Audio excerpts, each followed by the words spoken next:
Elena Torres, 28 ans avec de grands rêves et une personnalité dynamique, est entrée au sommet annuel mondial de la technologie à Chicago avec une excitation qui parcourait ses veines. Elle attendait cette conférence avec impatience depuis des mois, espérant rencontrer des clients potentiels et élargir son réseau professionnel. La salle de bal, ornée de lumières éblouissantes et remplie de groupes de passionnés de technologie en pleine discussion, ressemblait à un terrain de jeu électrique de possibilités. Elena portait un tailleur bleu marine impeccable qui contrastait magnifiquement avec sa peau chaude et caramel et ses grands yeux curieux. Elle se déplaçait dans la foule avec une confiance aisée, distribuant des cartes de visite, engageant de brèves mais enthousiastes conversations et recueillant des informations à chaque stand. Alors qu'elle regardait autour d'elle pour décider à quelle démonstration assister ensuite, elle remarqua un homme debout près de l'exposition d'art moderne de la conférence. Il était grand, beau et semblait parfaitement à l'aise dans le chaos ambiant. Cet homme, Victor Moral, paraissait avoir la petite trentaine, avec une mâchoire nette et des cheveux méticuleusement coiffés qui témoignaient à la fois de discipline et de vanité. Il portait un costume anthracite sur mesure qui lui allait à la perfection. De temps en temps, il vérifiait son téléphone, tapait un message rapide et reportait son regard sur la sculpture devant lui. Intriguée par son aura de confiance tranquille, Elena décida de l'aborder. « Belle pièce, n'est-ce pas ?» dit Elena en désignant les boucles de métal abstraites. Elle s'élevait en spirale dans une danse géométrique fascinante. Elle sourit poliment. Victor se retourna, révélant un sourire suave. « Absolument. Mais parfois, c'est la personne qui admire l'art qui est plus captivante que l'art lui-même. » Il tendit la main, ses yeux ne quittant jamais les siens. « Je suis Victor Moral. » Elena Torres, répondit-elle en lui serrant la main. Elle sentit un léger frisson à sa poignée, ferme mais pas écrasante. Ils se lancèrent dans une conversation sans effort, parlant de leur carrière et de leurs aspirations. Elena découvrit que Victor possédait une jeune start-up technologique spécialisée dans les logiciels d'intelligence artificielle pour les entreprises de logistique. Son ambition débridée transparaissait dans chaque mot qu'il prononçait. En quelques minutes, ils discutaient de leur destination de voyage préférée, de leurs traditions familiales et même de leur philosophie personnelle. Leur alchimie était palpable. Elena se retrouva à écouter attentivement les récits de la façon dont Victor avait bâti son entreprise à partir de rien, prenant des risques et des décisions audacieuses qui l'ont finalement catapulté vers le succès. Tout au long de la soirée, ils échangèrent des anecdotes, des blagues et des regards furtifs, formant une bulle chaleureuse d'intérêt mutuel. Plus tard dans la nuit, alors que la conférence touchait à sa fin, Victor raccompagna Elena à sa voiture. L'air extérieur était frais et la lueur des néons de la ville se reflétait dans les flaques d'eau éparpillées sur le parking. Dans cet instant fugace, une promesse tacite sembla passer entre eux. « J'adorerais continuer cette conversation. » dit Victor en sortant son téléphone. « Tu es fascinante, Elena. Puis-je avoir ton numéro ? Peut-être que je pourrais t'inviter à dîner cette semaine. » Le cœur d'Elena s'emballa. Elle n'était généralement pas du genre à donner son numéro si facilement, mais quelque chose dans la confiance en soi de Victor, couplée à une curiosité sincère, la captiva. « Bien sûr, » dit-elle en entrant ses coordonnées dans son téléphone. « J'attendrai ce dîner avec impatience. » En rentrant chez elle, Elena repassa les événements de la nuit dans son esprit, souriant à cette connexion inattendue. Les lumières de la ville s'estompèrent derrière elle, remplacées par les pensées de l'intelligence vive de Victor et de la facilité avec laquelle il était de lui parler. Elle avait participé à des dizaines d'événements de réseautage et de conférences au cours de sa carrière, mais jamais elle n'avait rencontré quelqu'un qui avait suscité son intérêt si rapidement. Au moment où elle se gara dans son complexe d'appartements, son téléphone vibra. Un SMS d'un numéro inconnu disait « Je compte déjà les jours jusqu'à notre dîner. Victor. » Elle rit doucement, tapant une réponse joyeuse avant de rentrer. Elle n'avait aucune idée que cette nouvelle connaissance allait changer sa vie complètement.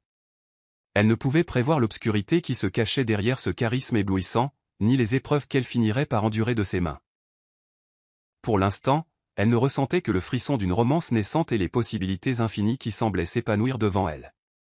Leur première rencontre fatidique marqua le début d'une relation intense. Et tandis qu'Elena croyait avoir enfin trouvé son âme sœur, des forces s'alignaient déjà pour mettre à l'épreuve son esprit et sa détermination de manière qu'elle n'aurait jamais imaginée. Les jours qui suivirent la conférence furent un tourbillon d'excitation pour Elena. Fidèle à sa parole, Victor l'appela dès le lendemain matin. Leur premier rendez-vous eut lieu dans un restaurant chic sur un toit-terrasse surplombant la rivière Chicago. Quand Elena arriva, élégamment en avance, les nerfs à vif, elle découvrit que Victor avait déjà réservé une table privée au bord, avec une vue imprenable sur la ligne d'horizon scintillante. Dès l'instant où ils s'assirent, tout sembla magique. Une brise légère ébouriffa les cheveux sombres d'Elena alors qu'ils sirotaient des cocktails savamment préparés. Tandis qu'ils discutaient, Victor se pencha en avant, sincèrement intéressé par chaque mot qu'elle disait.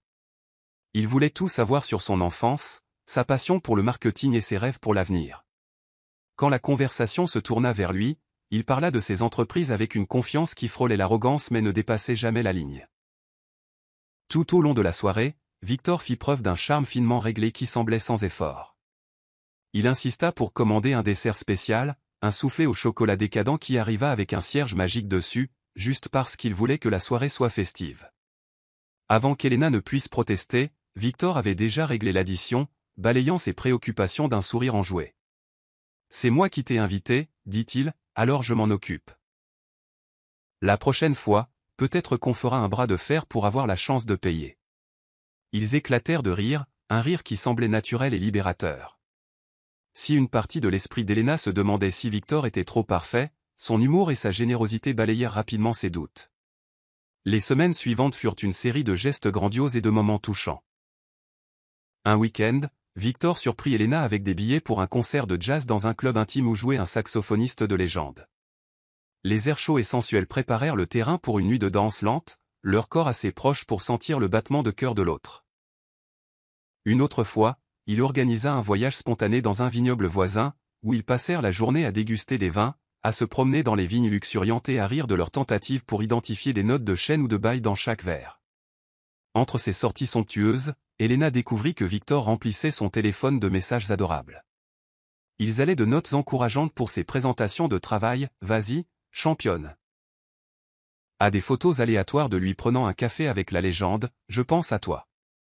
La constance de son attention et de son affection l'enveloppa dans une brume enivrante de certitude.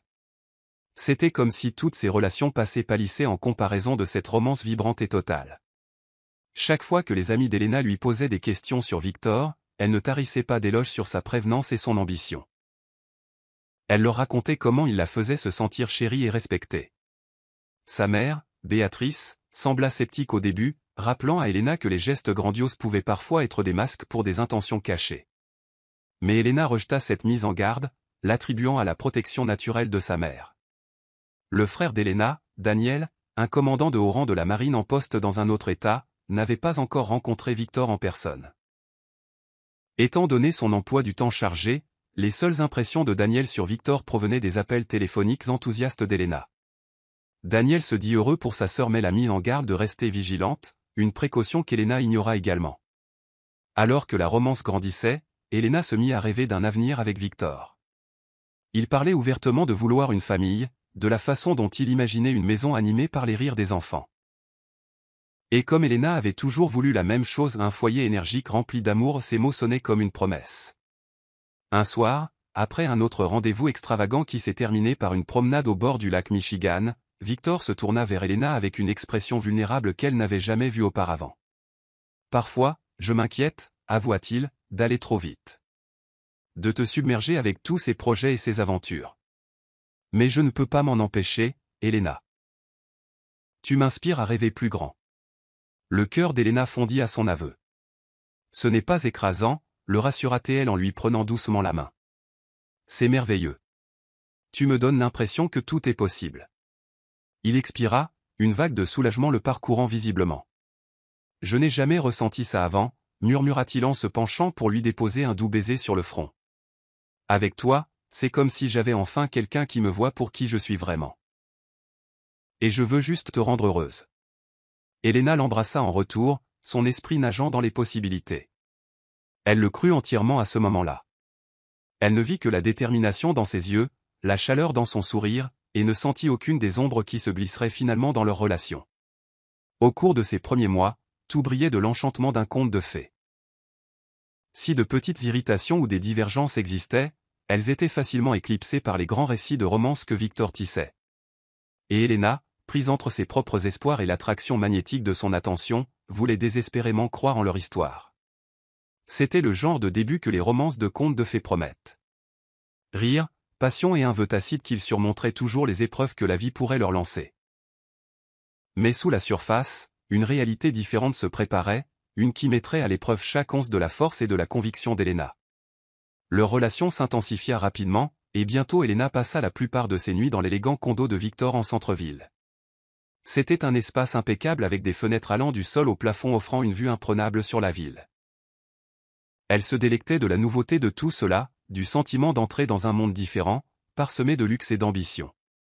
Un soir, après une longue journée à son bureau, Elena arriva chez Victor avec un sac de courses.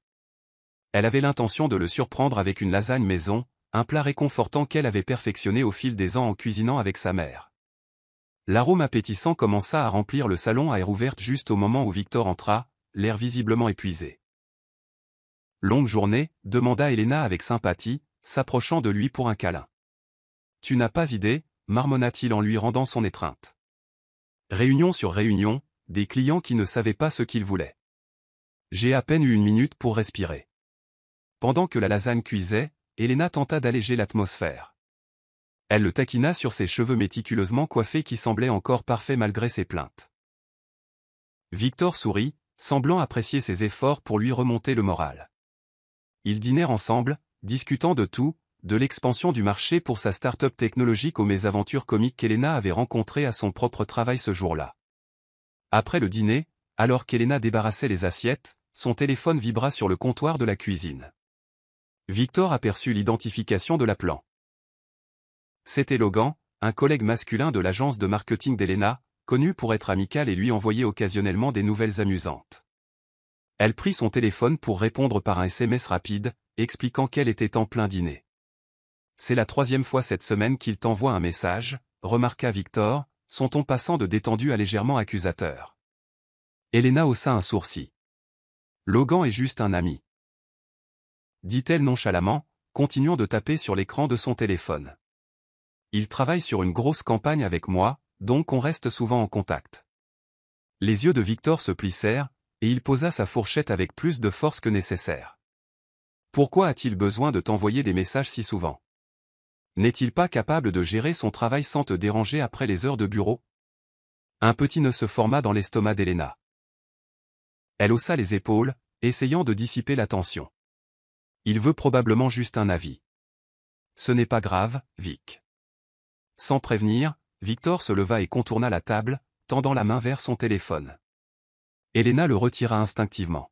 « Laisse-moi voir, » dit-il, les yeux brillants d'une intensité qu'elle n'avait jamais vue auparavant. « Victor, » protesta-t-elle. « Il me demande littéralement des conseils sur les designs publicitaires pour notre nouveau client. » Ce n'est rien de personnel. Victor resta silencieux un instant, la mâchoire serrée. Lentement, il recula. « D'accord, » dit-il, l'air peu convaincu. « Je n'aime tout simplement pas l'idée que d'autres gars bombardent ton téléphone de messages, surtout si tard. On essaie de passer du temps ensemble. » Elle tenta d'alléger l'atmosphère, posant sa main sur son bras. « C'est juste le travail, mon amour. Je te le promets. » Il força un sourire crispé, puis l'embrassa sur le front. « Je te crois. » murmura-t-il. Bien qu'une lueur de malaise persistât dans ses yeux. Au cours des semaines suivantes, Elena commença à remarquer de petits changements dans le comportement de Victor. Chaque fois que son téléphone vibrait, il demandait « C'est qui ?» Si elle voulait assister à une soirée après le travail avec ses collègues, il exprimait son agacement qu'elle préfère passer du temps avec eux plutôt que de rentrer directement à la maison. Bien qu'il s'excusât à chaque fois, blâmant son comportement sur le stress, les incidents s'accumulaient comme un registre silencieux de méfiance. Un samedi, Elena assista à la fête prénuptiale de son amie Félicia. Elle avait envoyé un message à Victor, lui faisant savoir qu'elle pourrait rentrer tard. La fête se prolongea en une soirée décontractée, et Elena perdit la notion du temps, se délectant de la chaleur des rires de ses amis, sirotant du champagne et échangeant des histoires. Quand elle vérifia enfin son téléphone, elle vit plusieurs appels manqués et SMS de Victor. « Où es-tu? Pourquoi tu ne réponds pas, Elena? Appelle-moi dès que possible. » Alarmée, elle le rappela immédiatement. Victor répondit à la deuxième sonnerie, la voix tendue. « Elena. Il est presque minuit. Tu avais dit que tu serais de retour vers 10 heures. J'étais inquiet. Son cœur battait la chamade. Je suis vraiment désolé. La fête a duré plus longtemps, et je n'ai pas réalisé à quel point il était tard. Mon téléphone était dans mon sac tout le temps. Je ne l'ai pas entendu. La tension dans sa voix s'adoucit, mais seulement légèrement. Tu aurais pu envoyer un message, tu sais. Juste pour me dire que tu allais bien. Je sais. Je suis désolé, répéta Elena. Bien que la conversation se soit terminée assez amicalement, quelque chose dans son ton la rongeait. Ce qui semblait au départ être de l'inquiétude attentionnée ressemblait maintenant à de la possessivité. Elle chassa cette pensée, se rappelant qu'il était naturel pour les partenaires de s'inquiéter lorsqu'ils n'avaient pas de nouvelles. Pourtant, une petite voix dans son esprit continuait de soulever des questions. Pourquoi Victor supposait-il toujours le pire? Pourquoi agissait-il comme si elle faisait quelque chose de suspect juste en sortant avec des amis? Quelques jours plus tard, ils se réconcilièrent autour d'un bon dîner, Victor attribuant une fois de plus sa paranoïa aux pressions de son travail. « Je ne peux pas m'empêcher de m'inquiéter pour toi », avoua-t-il, les yeux baissés. « Je sais que ce n'est pas une excuse, mais je me sens tellement investi dans notre relation. Parfois, je réagis de manière excessive. » Le cœur d'Elena s'adoucit, et elle tenta de le rassurer. « Je comprends. Continuons simplement à nous parler, pour ne pas nous laisser prendre dans des malentendus. » Il sourit à cela, et pendant un certain temps, la tension s'apaisa. Pourtant, Elena ne pouvait pas tout à fait se défaire du sentiment que quelque chose n'allait pas. Elle se disait que chaque couple avait des problèmes, et qu'elle devait peut-être simplement être plus attentive aux préoccupations de Victor. Elle ne savait pas encore que ces premiers signaux d'alarme n'étaient que des tirs de semonce. Un prélude à la tempête de contrôle et de peur qui allait bientôt bouleverser sa vie. Malgré le courant sous-jacent de jalousie et de contrôle, le charme et la générosité de Victor continuaient d'éblouir Elena. Quelques mois seulement après le début de leur relation, elle se retrouva en vacances en famille dans les montagnes pittoresques avec ses parents, Béatrice et Roré, et une poignée de proches. Le plan était de passer une semaine à faire de la randonnée, à profiter des feux de camp et à se détendre dans des chalets. Victor, saisissant l'occasion de se faire encore plus apprécier de la famille d'Elena, les rejoignit en milieu de semaine, arrivant avec des chocolats artisanaux et un bouquet de fleurs sauvages fraîches pour Elena. Dès l'instant où il descendit de la petite navette, il fit un effort pour se rapprocher de ses parents. Il plaisanta avec son père sur le sport, offrit son aide pour porter les provisions et complimenta la cuisine de sa mère.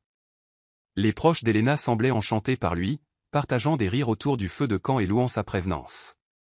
Même sa mère, qui avait initialement nourri quelques réserves, commença à s'adoucir sous l'éclat de la gentillesse persistante de Victor. Le troisième soir, après une journée de randonnée pittoresque et un copieux barbecue, Victor rassembla tout le monde sur la terrasse du chalet principal. Le soleil avait glissé derrière les sommets des montagnes, teintant le ciel de nuances de rose et d'orange. Une fois tout le monde installé, Victor prit la main d'Elena et la guida au centre de la terrasse. Un silence s'installa sur le groupe alors que Victor s'éclaircit la gorge, souriant à Elena d'une manière qui fit battre son cœur. « Je n'ai jamais rencontré quelqu'un qui m'inspire, me soutient et me fait me sentir plus vivant qu'Elena, dit-il en sortant une petite boîte en velours de la poche de sa veste. Des halètements et des murmures d'excitation parcoururent la foule. Elena sentit son pouce accélérer, son esprit ayant à peine le temps de traiter ce qui se passait. Victor s'agenouilla, ouvre. Rend la boîte pour révéler. Elena Torres, commença-t-il, sa voix résonnant de sincérité. Veux-tu m'épouser? Le monde sembla s'arrêter. Les yeux d'Elena se remplirent de larmes. Elle pensa aux disputes animées et à la possessivité qui s'était manifestée ces derniers mois, mais à cet instant, tout ce qu'elle pouvait voir, c'était l'homme qui l'avait fait chavirer, qui planifiait des rendez-vous surprises, aidait sa famille sans hésitation et professait son amour ouvertement. Submergée par la gravité émotionnelle de la scène, elle dit oui. Ses parents applaudirent de joie, ses cousins acclamèrent et sa mère essuya des larmes de bonheur. Victor glissa la bague au doigt tremblant d'Elena et la serra dans une étreinte forte. La nuit se termina par des toasts, des câlins et des promesses d'un avenir radieux. Elena s'avoua qu'elle ressentait une certaine appréhension quant à la rapidité avec laquelle tout allait, mais la chaleur et l'enthousiasme collectif de sa famille noyèrent ses doutes persistants. Dans les semaines qui suivirent, les préparatifs du mariage s'accélérèrent. Victor insista pour une grande cérémonie dans un lieu prestigieux au cœur de la ville. il engagea un organisateur de mariage renommé pour s'occuper des détails fleurs, traiteurs, décorations, tandis qu'Elena avait l'impression de vivre le rêve de quelqu'un d'autre. Elle avait toujours imaginé un rassemblement plus petit et plus intime, mais le tourbillon d'enthousiasme de Victor l'emporta. Les amis d'Elena célébrèrent avec elle lors d'une somptueuse fête prénuptiale, et son père fit un discours émouvant au dîner de répétition sur sa fierté pour les réalisations de sa fille, et sur sa joie de l'avoir épousé un homme qui semblait si dévoué. En silence, cependant, l'esprit d'Elena se remémorait de petits moments où la colère de Victor avait éclaté. Elle repoussa ses souvenirs, se disant que le mariage pourrait apporter la stabilité et apaiser ses insécurités. Le grand jour venu, Elena était une vision dans une robe classique en dentelle ivoire. Son père la conduisit à l'hôtel, et Victor l'attendait, impeccable dans un smoking, son expression d'une adoration pure. La cérémonie était à couper le souffle, des orchidées blanches ornaient les bancs, un quatuor à cordes jouait des mélodies douces, et leurs vœux scintillaient d'émotion. Sous la douce lumière des lustres, ils se promirent de s'aimer et de s'honorer pour le reste de leur vie. Peu de temps après la lune de miel à Bali, une escapade luxueuse remplie de complexes 5 étoiles, de visites d'îles et de dîners au clair de lune, Elena découvrit qu'elle était enceinte. Elle avait ressenti des nausées et de la fatigue, qu'elle avait d'abord attribuées au stress des festivités du mariage et du voyage. Mais une absence de règles et un test de pharmacie rapide confirmèrent la nouvelle surprenante. Folle de joie, elle annonça la nouvelle à Victor un matin alors qu'il préparait le petit déjeuner. « Nous allons être parents », murmura-t-elle, des larmes de bonheur dans les yeux. Le visage de Victor s'illumina d'un si large sourire qu'il balaya momentanément toutes les inquiétudes persistantes d'Elena. Il la souleva de terre, la faisant tourner dans la cuisine. « C'est la meilleure nouvelle qui soit », s'exclama-t-il en lui déposant de doux baisers sur le front. « Nous allons avoir une belle famille. » Elena se permit de croire que tout s'arrangerait, que la maternité et la vie de famille pourraient adoucir les angles du caractère contrôlant de Victor. Pendant un certain temps, il sembla qu'elle avait raison. Victor était attentif à ses besoins, s'assurant qu'elle prenait ses vitamines prénatales, lui cuisinant ses plats préférés et lui massant même les pieds fatigués en fin de journée. Mais à mesure que son ventre grossissait, les exigences de Victor augmentaient. Il commença à insister pour qu'elle quitte son travail car, selon ses mots, « Je ne veux pas que tu sois stressée, et ce n'est pas bon pour le bébé. » Bien qu'elle aimât sa carrière, Elena accepta à contre-cœur de réduire ses heures. Bientôt, cependant, la réduction se transforma en une démission complète, laissant Elena à la maison tandis que Victor continuait de diriger son entreprise et de maintenir un emploi du temps chargé. Malgré un sentiment de malaise croissant, elle se consolait à l'idée que ce nouveau chapitre du mariage et de la parentalité les unirait. Elle essaya de se concentrer sur la préparation de l'arrivée du bébé, organisant une chambre d'enfant, lisant des livres sur la parentalité et planifiant les rendez-vous chez le médecin. À chaque étape, elle espérait que l'amour de Victor pour elle et leur enfant à naître tiendrait à distance l'obscurité qu'elle sentait. Au début, quitter son travail semblait être un compromis temporaire pour la santé de sa grossesse. Elena tenta d'embrasser son nouveau rôle de femme au foyer, se disant qu'une fois le bébé arrivé, elle pourrait négocier un arrangement de travail plus flexible ou trouver un nouveau poste. Pourtant, au fil des semaines, elle réalisa que les intentions de Victor allaient bien au-delà de son bien-être. Cela commença par de petites choses. Victor laissait un emploi du temps sur le réfrigérateur, détaillant les heures où elle devait manger, faire de l'exercice et se reposer. Au début, Elena trouvait cela presque attachant, une preuve de l'attention de Victor. Mais à mesure que sa grossesse avançait, ses directives devinrent plus rigides. Il remettait en question chacun de ses mouvements. Pourquoi devait-elle faire les courses sans lui? Était-elle sûre d'avoir besoin de voir ses amis pour le déjeuner? Ne pouvait-elle pas simplement les faire venir à la place? Elena remarqua comment son cercle social, autrefois large, se réduisait progressivement. Elle déclinait les invitations parce que Victor laissait entendre que c'était dangereux ou la culpabilisait pour qu'elle reste à la maison. Et si quelque chose t'arrivait pendant que tu es dehors? Et si tu t'évanouissais ou que tu glissais et tombais, disait-il, les yeux remplis d'une sorte d'inquiétude tendue. Elle essayait de se dire qu'il était juste protecteur, mais la solitude s'insinuait en elle. Bientôt, ces journées devinrent une routine isolée. Se réveiller, préparer le petit déjeuner, faire du yoga prénatal à partir d'un DVD, lire des livres sur la grossesse, préparer le dîner et attendre le retour de Victor du travail. Chaque fois qu'elle demandait si elle pouvait rendre visite à ses parents, il insistait pour l'accompagner, limitant son temps seul même avec sa famille.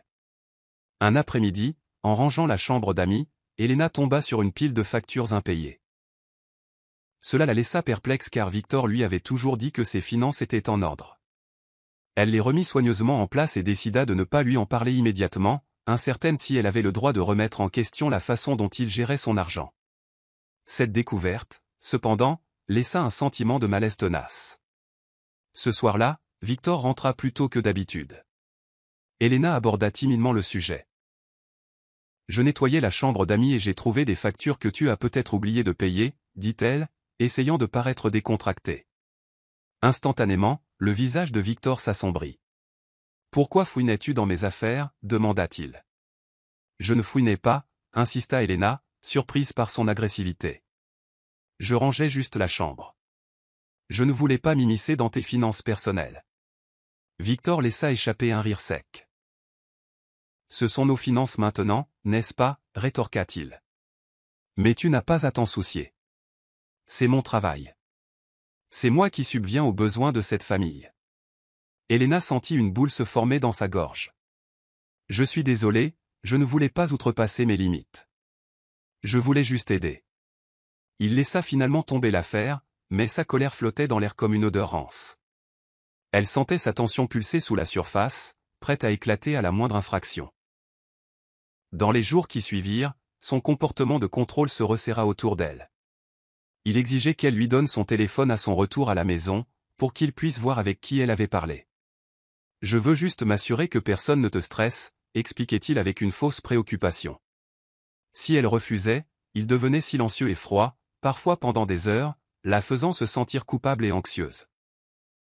Privée de son travail et coupée de ses amis, le monde d'Elena se rétrécit considérablement. Elle essaya de se consoler en se concentrant sur l'excitation de devenir mère. Elle remplit la chambre d'enfants de décorations pastel, de peluches douces, d'illustrations encadrées de créatures de la forêt et d'un fauteuil à bascule où elle imaginait lire des histoires pour s'endormir. Mais même cet espace, qui devait être un havre d'amour et de confort, commença à lui sembler claustrophobique sous le regard scrutateur de Victor. Un soir, après une journée particulièrement stressante à gérer les exigences de Victor, Elena tenta de se confier à sa mère au téléphone. Mais la conversation fut de courte durée. Victor entra au milieu de l'appel et se tint à proximité, les bras croisés, écoutant attentivement. Elle se sentit immédiatement obligée de conclure l'appel, craignant de déclencher une autre confrontation. Ce soir-là, ils étaient assis dans le salon, la télévision bourdonnant en arrière-plan, mais tous deux étaient trop tendus pour y prêter attention. Elena rassembla finalement le courage de parler. « Victor, j'ai besoin de voir mes amis, ma famille. Je me sens isolée. Ce n'est bon ni pour moi ni pour le bébé. » Il leva les yeux de son téléphone, son expression dure. « Nous en avons déjà parlé, Elena. Je m'inquiète, c'est tout. On ne sait jamais ce qui pourrait arriver dehors. » Elle prit une profonde inspiration, essayant de rester calme. « J'apprécie ton inquiétude, mais je ne suis pas une prisonnière, Victor. J'ai besoin d'un peu d'indépendance. » Une lueur de colère passa sur son visage. Il posa son téléphone et se tourna vers elle.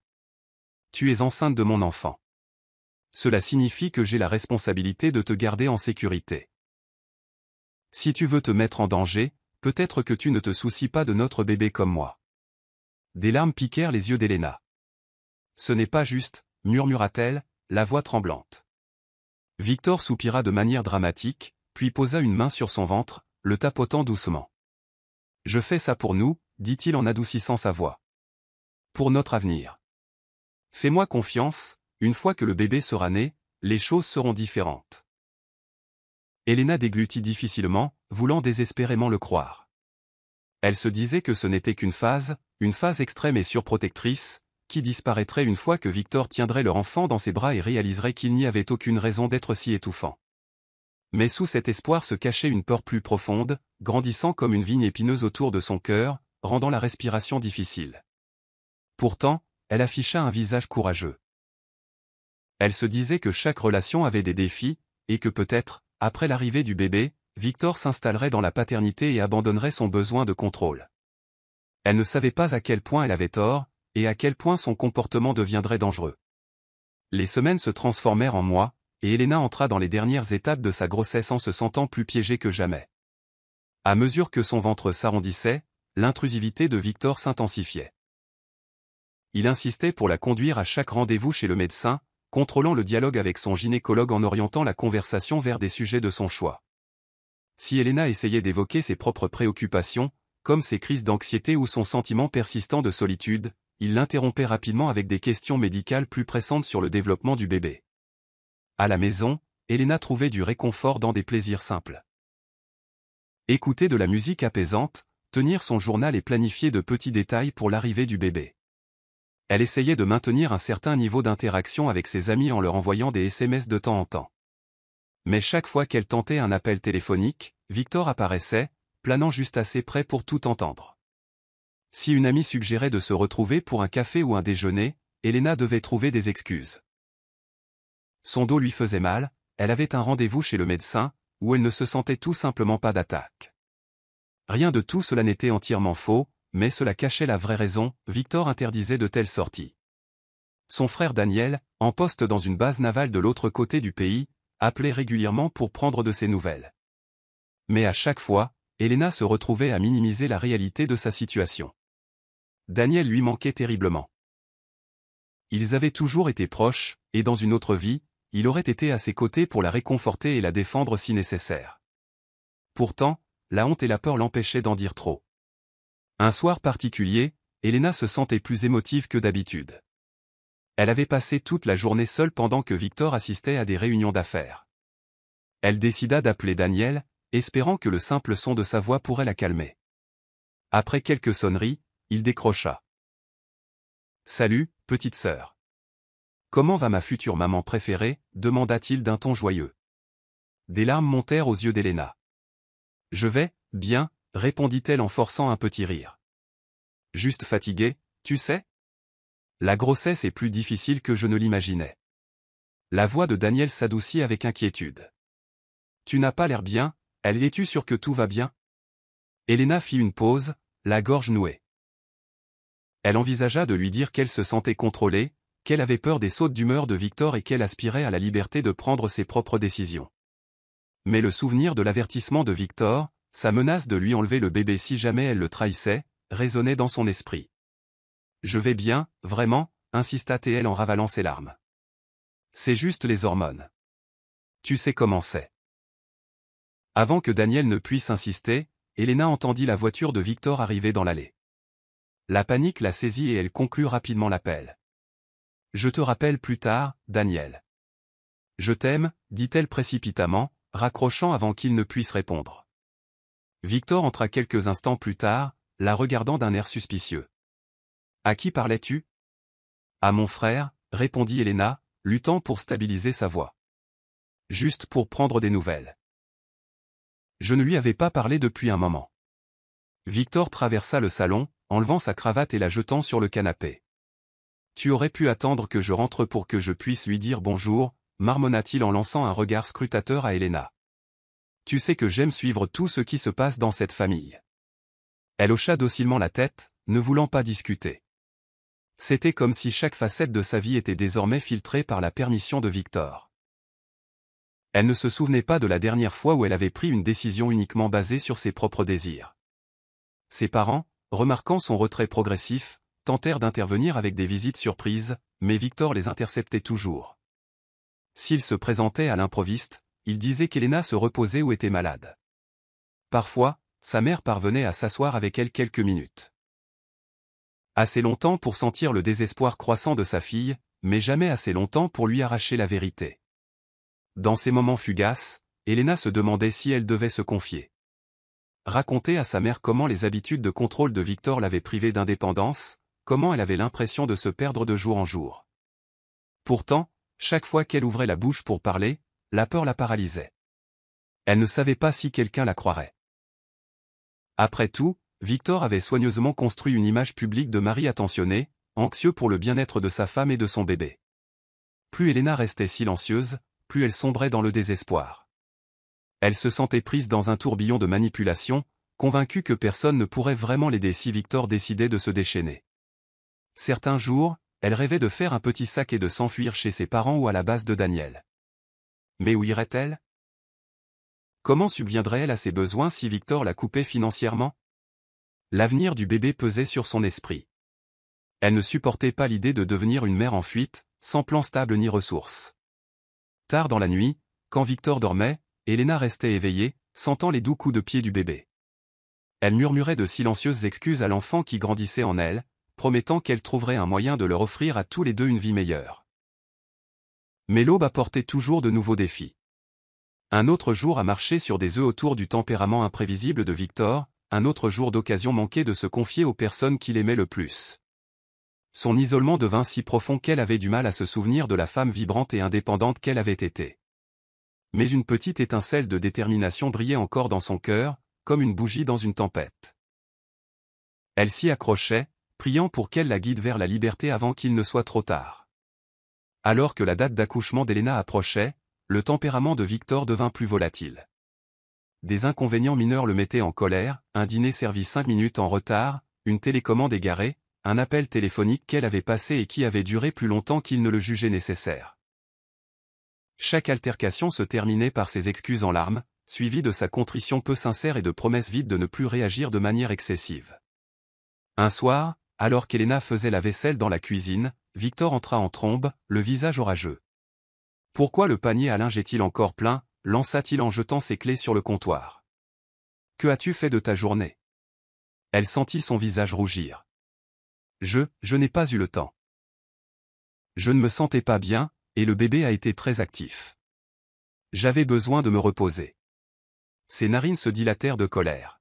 « Tu es à la maison toute la journée, Elena. Tout ce que je demande, c'est que tu t'occupes de la maison. Est-ce trop demandé ?» Réprimant l'envie de discuter, elle ferma le robinet et s'essuya les mains. « Je comprends. Je vais m'en occuper, » dit-elle doucement, essayant de l'apaiser. Victor sortit de la cuisine en trombe, la laissant tremblante. Elle se rappela de rester calme, pour le bien du bébé. Après s'être forcée à prendre quelques profondes respirations, elle se rendit dans la chambre pour commencer la lessive. Plus tard ce soir-là, ils s'assirent pour dîner, tous deux silencieux. La tension était palpable. Elena jouait avec sa fourchette, poussant la nourriture dans son assiette. Victor, clairement encore agité, parcourait son téléphone, lui jetant de temps en temps un regard désapprobateur. Soudain, il claqua son téléphone sur la table, la faisant sursauter. « J'ai reçu un appel du service de facturation de l'hôpital aujourd'hui, » gronda-t-il. « Apparemment, tu as programmé des examens supplémentaires sans me le dire. Ne me fais-tu pas confiance pour décider ce qui est le mieux pour cet enfant ?» Les yeux d'Elena s'écarquillèrent. Ce n'était pas un extra, Victor. Était un contrôle standard à cause de ma tension artérielle. Je ne voulais pas t'inquiéter.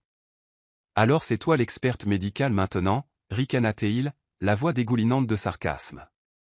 Tu n'as aucune idée du coût de ces examens. Nous ne pouvons pas nous permettre des procédures inutiles. Elle sentit une bouffée d'indignation. J'essaie de garder notre bébé en bonne santé, dit-elle, forçant sa voix à rester stable. Est-ce si mal? La dispute s'intensifia, les mots fusant. Désespérée de désamorcer la situation, Elena tenta de s'excuser, d'expliquer, mais la colère de Victor devint incontrôlable. Il se leva brusquement, renversant sa chaise. Dans un accès de fureur, il s'est jeté en avant et a poussé violemment Elena.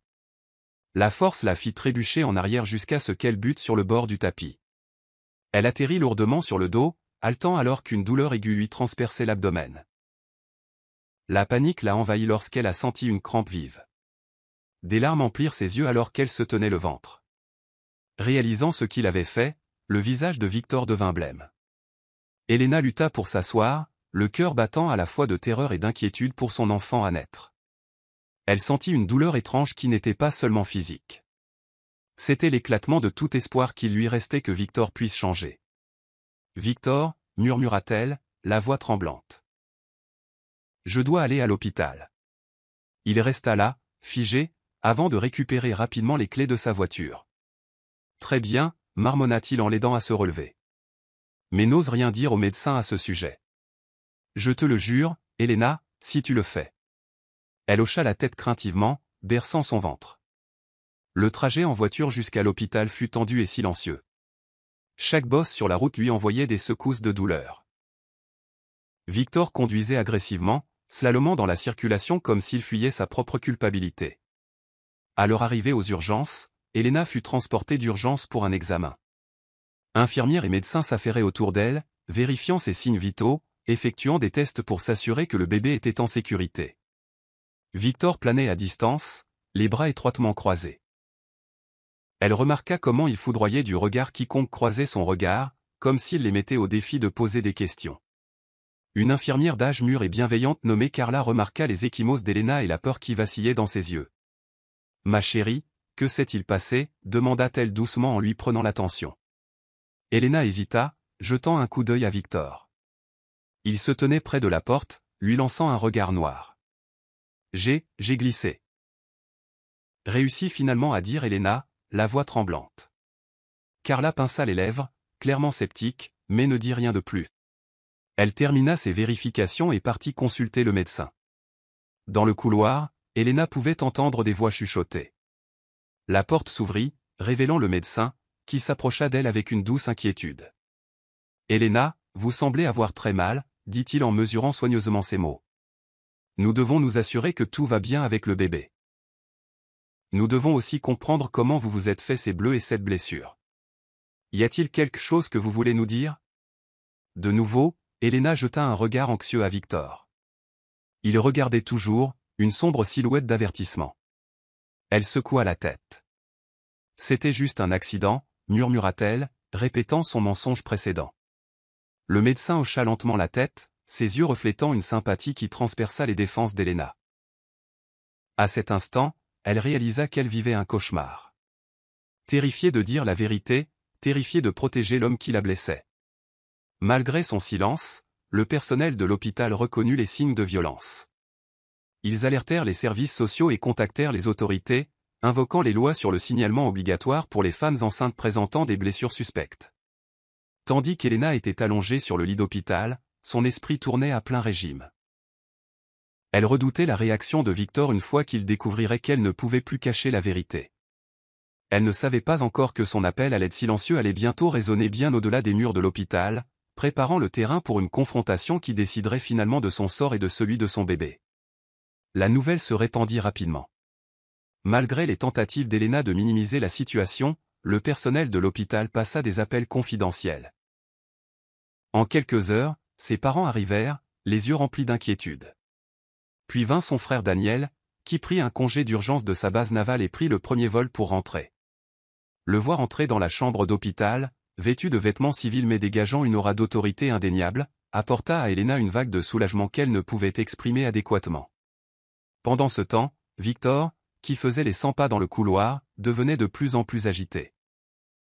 Lorsqu'il remarqua la famille d'Elena se rassembler à son chevet, il tenta d'affirmer son contrôle, entrant de force dans la chambre, parlant par-dessus le médecin et insistant sur le fait que tout allait bien. Daniel, cependant, n'avait aucune intention de se laisser intimider par Victor.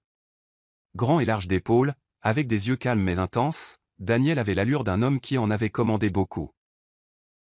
Il fixa Victor du regard, jaugeant silencieusement l'homme qui avait blessé sa petite sœur.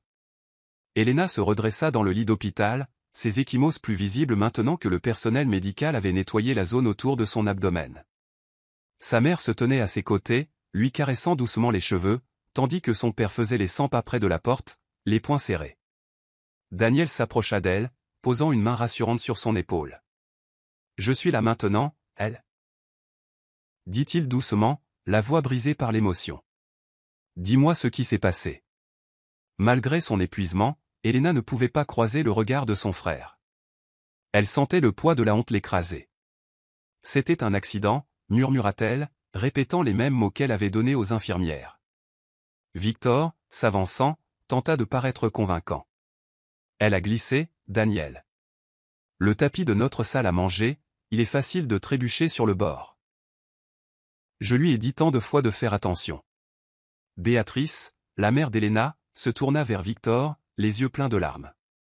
Ma fille n'avait pas cette apparence il y a 2 jours, dit-elle, la voix tremblante. Comment pouvez-vous appeler ça une simple glissade? Sentant la tension monter, Daniel demanda à ses parents de sortir un instant, le laissant seul avec Victor et Elena. Alors qu'ils partaient, Daniel ferma la porte derrière eux et se positionna près d'elle, comme s'il montait la garde. « Elena, dit Daniel doucement mais fermement. J'ai besoin d'entendre la vérité. Que se passe-t-il? J'ai eu des doutes depuis un moment, d'après nos appels. Tu n'avais jamais l'air tout à fait bien. Es-tu en danger? Est-ce que cet homme te fait du mal? » Des larmes coulèrent sur les joues d'Elena. Elle regarda Victor, qui secoua légèrement la tête, lui envoyant un message d'avertissement silencieux. Son cœur battait la chamade dans sa poitrine, déchirée entre la peur et le désespoir. Avant qu'elle ne puisse répondre, Daniel se tourna vers Victor.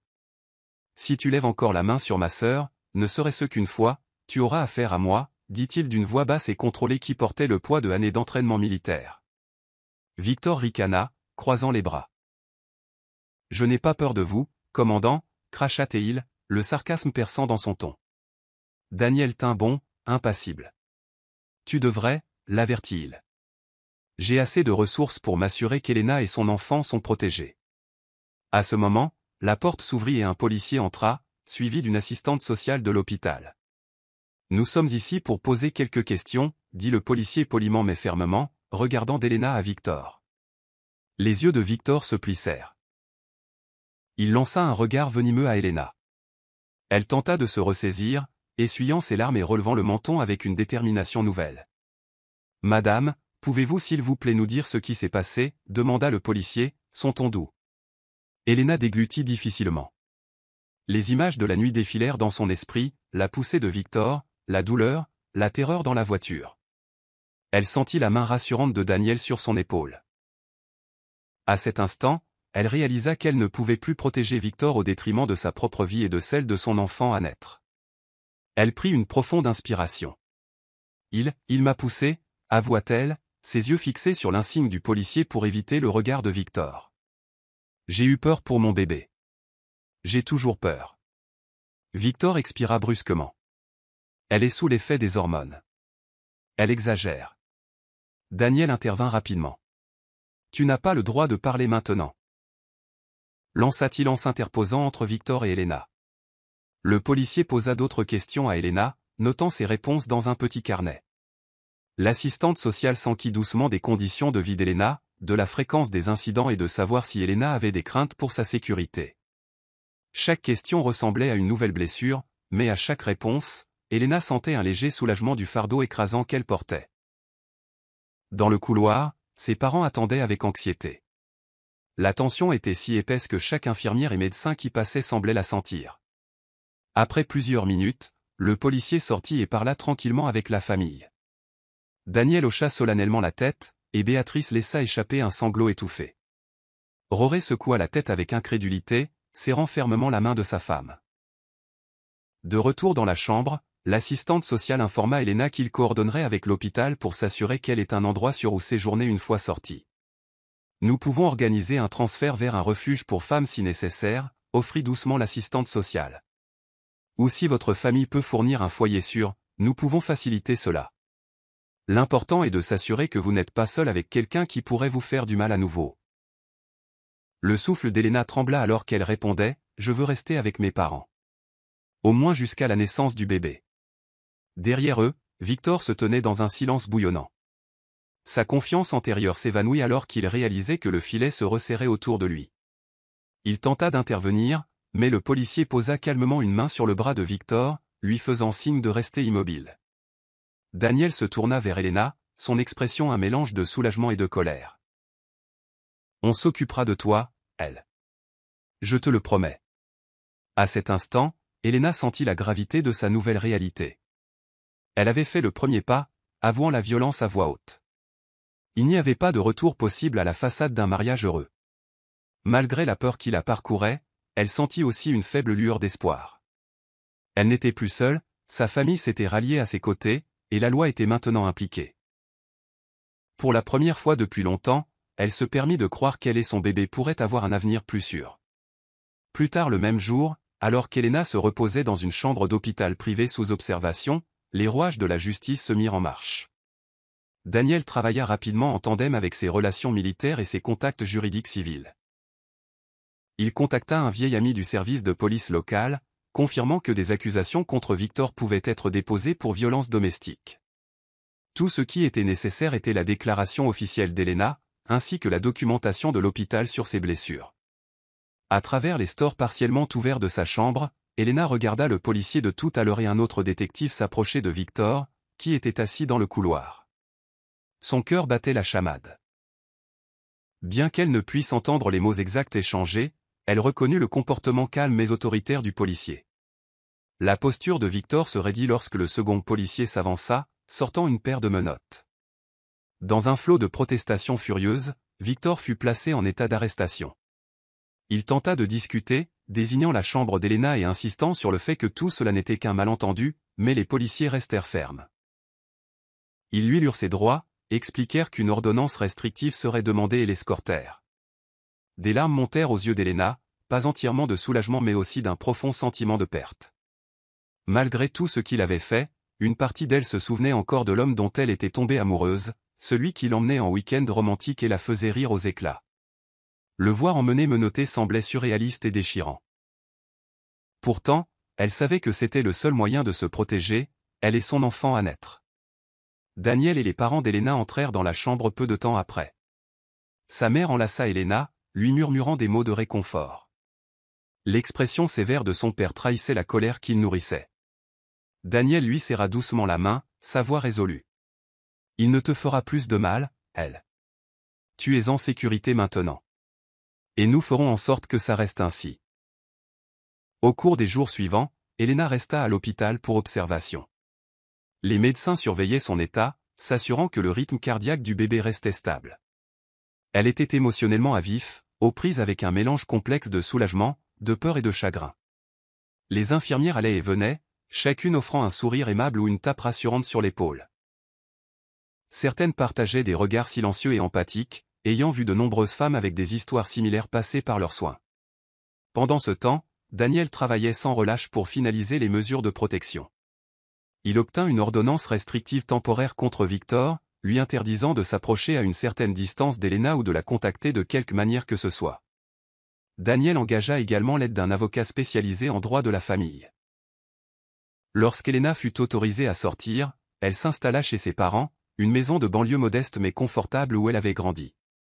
Elle ressentit un flot de vieux souvenirs et dîners de famille, fêtes de fin d'année et dimanche matin paraisseux en contraste frappant avec le chaos qui avait récemment consumé sa vie. Le lendemain de son installation, Daniel s'approcha d'elle avec un dossier de documents et un regard déterminé. « Il est temps de porter plainte officiellement. » dit-il en ouvrant le dossier pour révéler des papiers détaillant ses droits, le processus pénal et les étapes pour déposer un rapport officiel. Elena prit une inspiration tremblante. « Je suis prête, dit-elle, la voix légèrement tremblante. Je ne veux pas qu'il s'approche de moi ou de notre enfant. » Daniel hocha la tête, la fierté brillant dans ses yeux. « Nous ferons ça ensemble.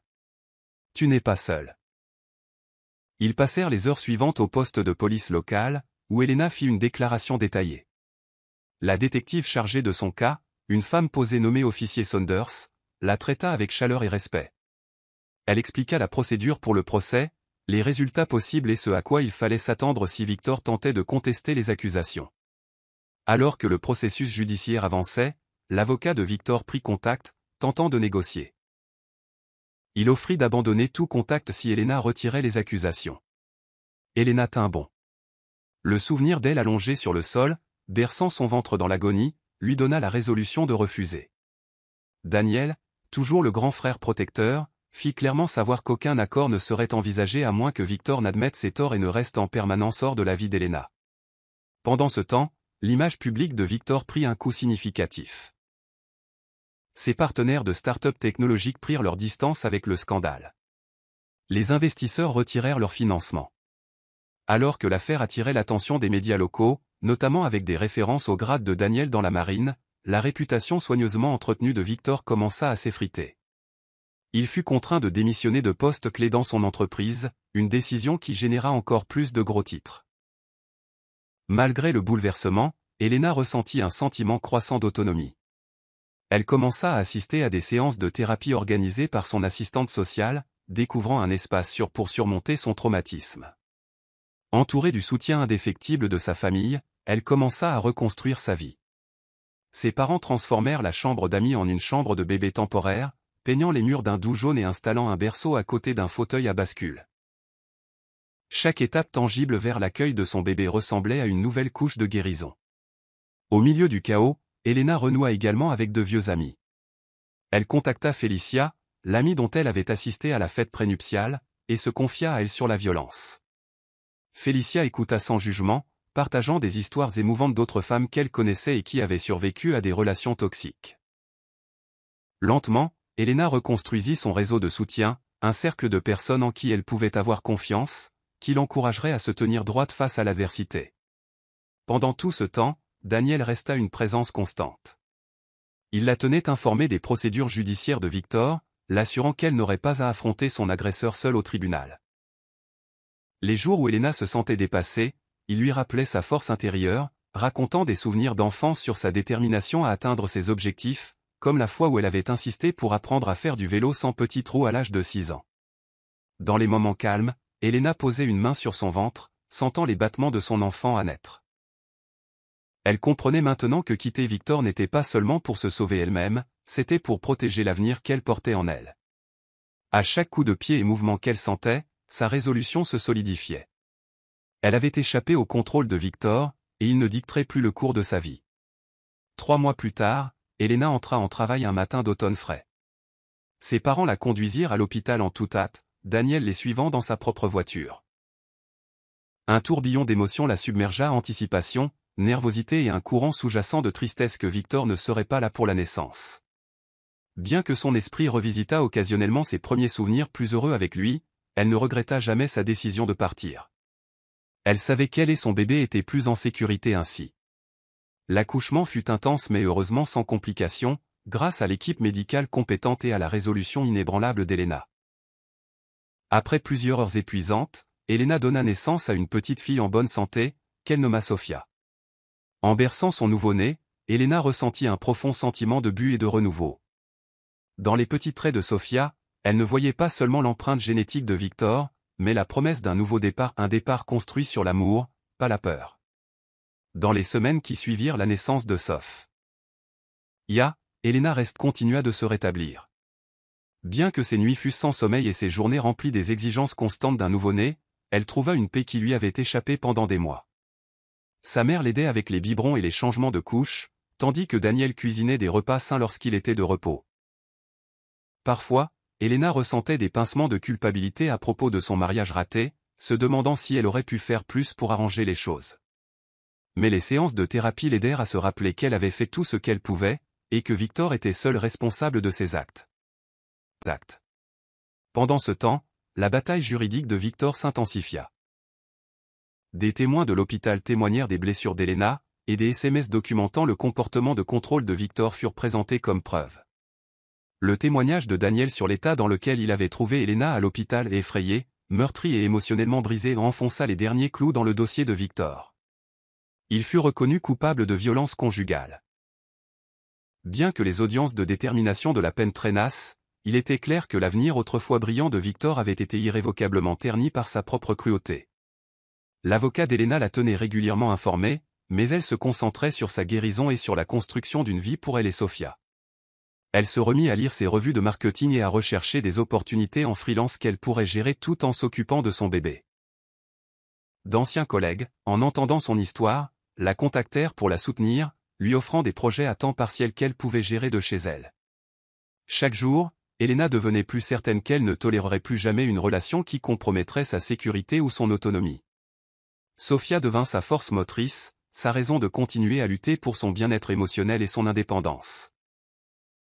Même les jours où l'épuisement pesait lourdement sur elle, un simple regard dans les yeux curieux de Sofia renouvelait sa force. Finalement, Elena décida de quitter la maison de ses parents, trouvant un petit mais confortable appartement dans un quartier familial. Daniel l'aida à s'installer, installant des serrures et des systèmes de sécurité pour s'assurer qu'elle se sente en sécurité. La première nuit dans son nouvel appartement, elle berça Sofia pour l'endormir près de la fenêtre, contemplant le ciel éclairé par la lune.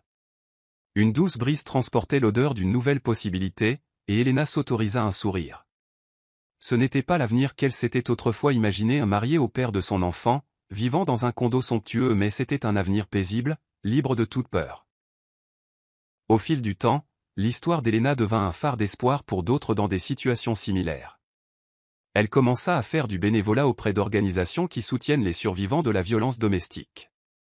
Lorsqu'elle se sentit prête, elle partagea même son histoire dans un groupe de soutien, les larmes se mêlant à la gratitude alors qu'elle parlait de l'importance de la famille, de la résilience et de la défense de soi. Les gens louaient son courage, mais elle veillait à créditer ses proches et les professionnels qui étaient intervenus. Elle savait qu'elle n'aurait peut-être pas échappé à l'emprise de Victor sans leur effort collectif. Daniel, fier et soulagé, maintenait un contact régulier. Il passait après ses exercices ou ses entraînements, apportant de petits cadeaux pour Sofia, un ours en peluche marin ou une petite grenouillère de la marine. Chaque fois qu'il lui rendait visite, Elena l'embrassait chaleureusement.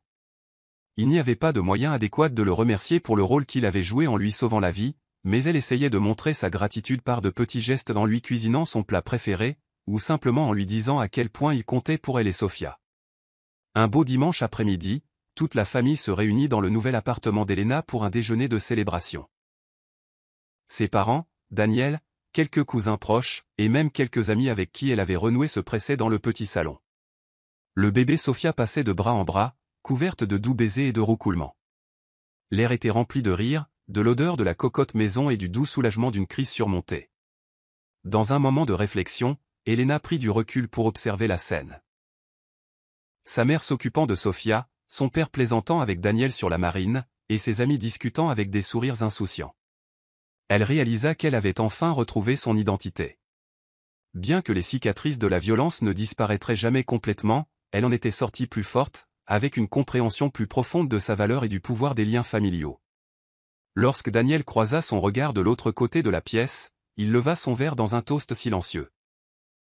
Elena hocha la tête en retour, les yeux embués de gratitude. Elle joignit doucement ses mains autour des petites mains de Sofia, promettant à sa fille qu'elle grandirait dans un foyer rempli de respect, de gentillesse et d'amour inconditionnel. Leçon morale, l'amour ne devrait jamais se faire au détriment de la liberté ou de la sécurité. Le parcours d'Elena témoigne de la force qu'il faut pour se libérer des relations toxiques. Avec le soutien indéfectible de sa famille, en particulier de son grand frère protecteur, elle a échappé à un cycle de peur et a reconquis son avenir. Que son histoire nous rappelle que le véritable amour nourrit, autonomise et élève, et ne cherche jamais à contrôler ou à nuire. Et pour ceux qui sont pris au piège dans des circonstances similaires, c'est un phare d'espoir. Il y a une issue, et l'aide peut venir des alliés les plus fidèles. Je suis heureux que vous soyez arrivés jusqu'à la fin. J'espère que vous avez apprécié l'histoire. N'hésitez pas à cliquer généreusement sur le bouton « J'aime » et à vous abonner pour d'autres récits captivants comme celui-ci. Nous aimerions avoir de vos nouvelles. Quelles leçons avez-vous tirées de cette histoire? Partagez vos réflexions dans les commentaires ci-dessous. On se retrouve dans la prochaine histoire.